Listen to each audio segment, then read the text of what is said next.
Perspicacity, written wholly by Brian Fredworm MacGregor, Season 2, Episode 10. Just a dare, but would you risk leaving the forest? It was a wild morning, one wild morning of many, one which lay with the weather sleeping by its side. I'm a dare, the first son of Acton. I'm one of the woods folk. I was born on a stormy night. The wind howled and the trees were broken on that night. I slept under the great oak, and I was found by an old wise man, he of the forest as he's called. He placed a blanket over me, which now is my cape. It protects and shields me from all those who may try to harm me. The cape and its protection only works within the forest, it seems. My uncle says he knows he of the forest very well.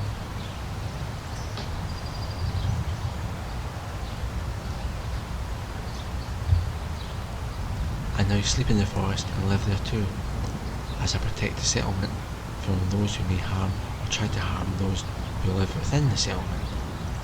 I am one with the weather. The wind has my back, the sun warms my face, and the rain hides the sound of my footsteps. But none of these hides me, truly. I am the leader within this forest settlement, and as for my family, I don't really know them well at all. They did say they wanted to rule the forest with me and remove the rogue clan that were continually pestering us here, but at a price. I would need to give up my leadership and all our resources, which I wasn't planning on doing. I wouldn't do that for my family, let alone for any strange, violent clan who were continually attacking us. They always knew our weak spots and where we were. My family often asked me to visit them in a neighbouring village, but I knew I couldn't leave the settlement unguarded, and my cape only worked within the forest.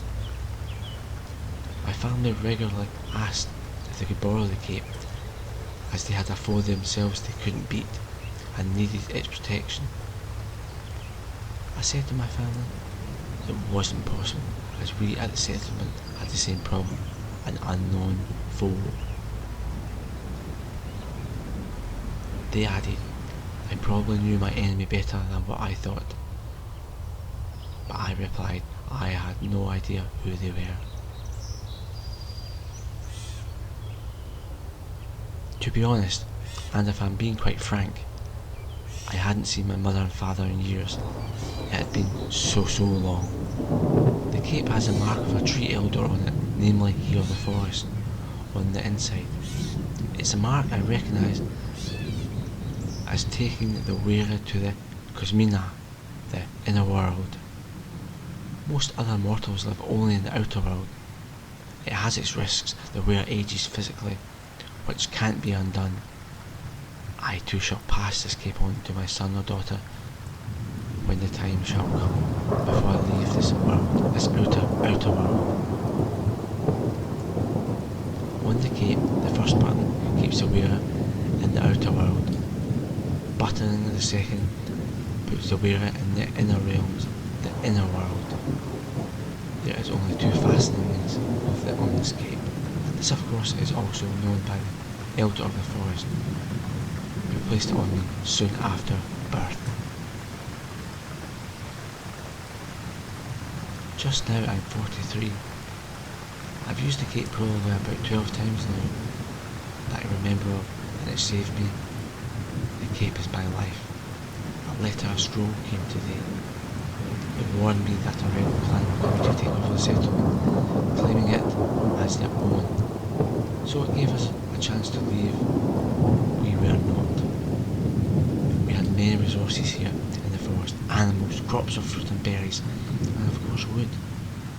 I was an ace shot with my bow and arrow, and quite handy with an axe, as it happens to be. I always wore my cape, just in case. I always keep it buttoned up with the first fastening, ready to move out of the outer world into the inner world. I was ready to meet the challenge of the woodland and that of the clan, who were claiming it as their own settlement. It was getting very late on that wet, rainy night when they came through the forest in groups, armed to the teeth. The rain hit the sound of their footsteps as they passed on up to the settlement. At that point they disappeared from view. I couldn't figure out what happened.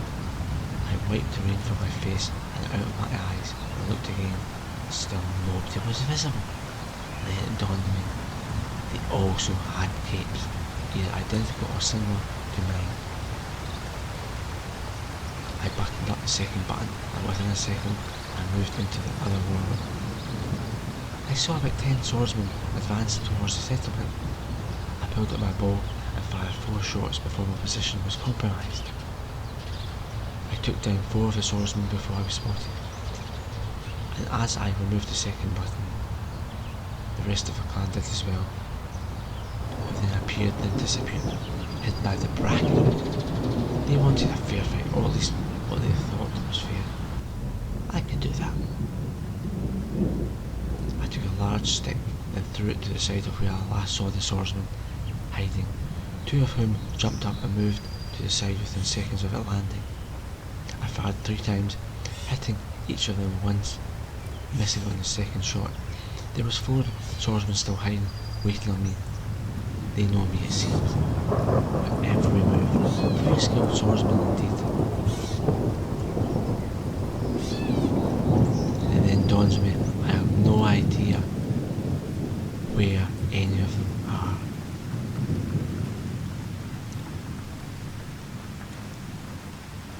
I'm suddenly surrounded, to an extent, by 4 swordsmen from behind.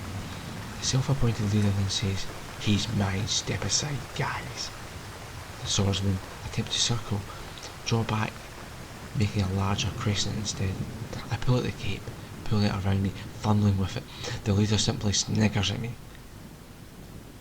I then button the second fastening, at which point I enter the inner world and vanish from view. He walks up to where I once was, and I notice it unbelievable. He is wearing my father's neck chain, which swings from side to side, which suddenly appears and disappears behind his torn tunic.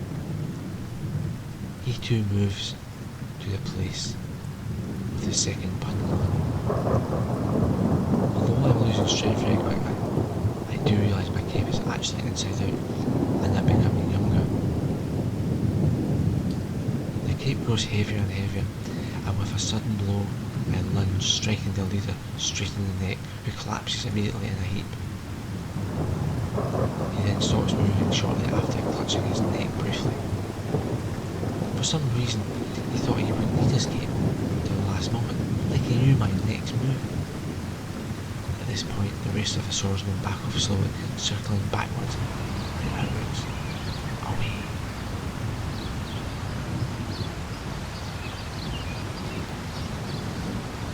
In shock, the remaining swordsman turn slowly, and after getting so far away from me, I place an arrow in each of their backs as they run, with each of them falling. I approach the slain swordsman, who was the apparent leader. He is wearing a mask of some description, which I pull off, and as I do, I realise the slain man is my own brother. Oh my word. I check the rest of the bodies, which I shot with arrows, just now and from earlier. Removing their masks, they too were family members. Oh no, they were my brothers. They were all my brothers, all of them. Oh no. My uncle was told about the commotion. He suddenly appears and says that he was he of the forest, and that he himself had been removed from the family. He was sorry, but the family wanted his forest to come hell or high water, and that also my brothers had killed our mother and father, and that I was next in line to leading the family and the village, which is why they wanted me gone, and the cake too. My uncle added, it was just a dare to get me to leave the safety of the forest. They knew the weaknesses of the cape. They all had 1, 2. The end. A Brian Fred Worm MacGregor production.